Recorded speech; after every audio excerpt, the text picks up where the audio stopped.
அப்ப நீங்க இவ்ளோ ஒருத்தவங்க மேல லவ் இருக்கு 20 இயர்ஸ் ஒருத்தவங்க மேல கூட இருக்கீங்க அப்படின்னா ஃபர்ஸ்ட் ஆஃப் ஆல் அப்படி நினைச்சிருக்கே கூடாதுல்ல. திவ்யாவோட கம்பேர் பண்ணி ஏன் பேசணும்? இவன் திவ்யாவே அப்படி இருந்தாலுமே ஏன் வந்து அவன் இப்படி நடந்துக்கிறா இவர்கிட்ட? அது எனக்கு பிடிக்கல.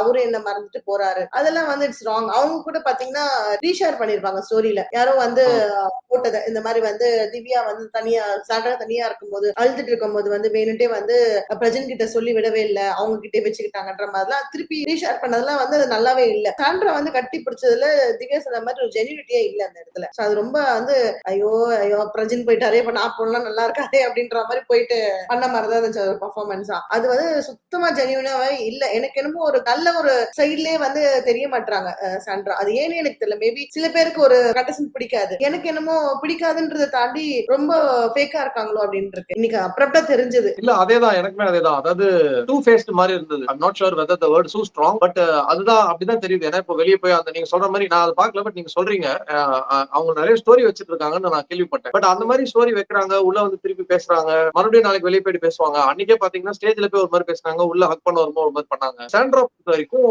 திவ்யா ஆல்ரெடி அந்த கிளாரிபிகேஷனோட ஒரு எக்ஸ்பிளேஷனோட கொடுத்துட்டாங்க. நல்லா பேசுறீங்க, நல்லா பேச மாட்டீங்க, பிடிக்குதுங்கிறீங்க, பிடிக்கலங்கிறீங்க, மாத்தி மாத்தி நடந்துக்கிறீங்க, இந்த மாதிரி ஒரு இது பண்ணாதீங்க, ஒரு ப்ராப்பர் க்ளோஷர் கொடுத்துட்டு போயிருங்க அப்படின்னு சொன்னாங்க. அதுதான் இன்னைக்குமே அந்த ஹக் வந்து ஜென்யூனாலாம் இல்ல. அண்ட் இதை தாண்டி பிரஜன் வந்து ஒரு பியூட்டிஃபுல் திங். அதாவது யாருமே இல்லைன்னு உடனே நான் உனக்காக இருப்பேன் அப்படின்னு சொல்லிட்டு போய் திவ்யாக்காக நான் எப்பயுமே கூட ஃப்ரெண்ட்ல இருப்பேன் எல்லாம் கரெக்டா பண்ணாரு. ஆனா ஒரு பண்ணக்கூடாத விஷயம் ஒண்ணு பண்ணாரு. எப்பயுமே ஒரு விஷயம் சொல்றேன், அதாவது உங்களோட கேர்ள் ஃப்ரெண்ட் ஆகட்டும், ஒய்ஃப் ஆகட்டும், அவங்க முன்னாடி இவங்க தான் ஃபர்ஸ்ட், அதுக்கப்புறமா தான் ஒய்ஃப், அதுக்கப்புறமா தான் கேர்ள் ஃப்ரெண்ட் சொல்றதெல்லாம் நிறைய பேர் வந்து ஒரு ஸ்டைல் ஸ்டேட்மெண்ட் மாதிரி பண்ணுவோம். நிறைய நம்ம படத்துல எல்லாம் பார்த்திருப்போம். பெஸ்டிங்கிறது ஒரு கெட்ட வார்த்தை ஆயிடுச்சு. பட் அப்படி இல்லை. நான் வந்து பெஸ்டிங்கிறதோட ஆத்மார்த்தமான மீனிங்ல சொல்றேன். சாண்ட்ரா கரெக்ட் நான் சொல்லல. பட் இப்படி சொன்னா சாண்ட்ரா வந்து திருப்பி அப்படிதான் ரியாக்ட் பண்ண ஆரம்பிப்பாங்க. இது எதுவுமே சொல்லாம பண்ணும்போது சாண்ட்ரா குழப்பம் வந்துச்சு. சில பேர் முன்னாடியே அவ்வளவு கேமரா முன்னாடி வச்சு எனக்கு வந்து ஃபர்ஸ்ட் நீ தான் அப்புறமா தான் அவளே அப்படின்னாருன்னா சோலி முடிஞ்சது வீட்டுக்கு போய். அதுவும் சாண்ட்ரா கிட்ட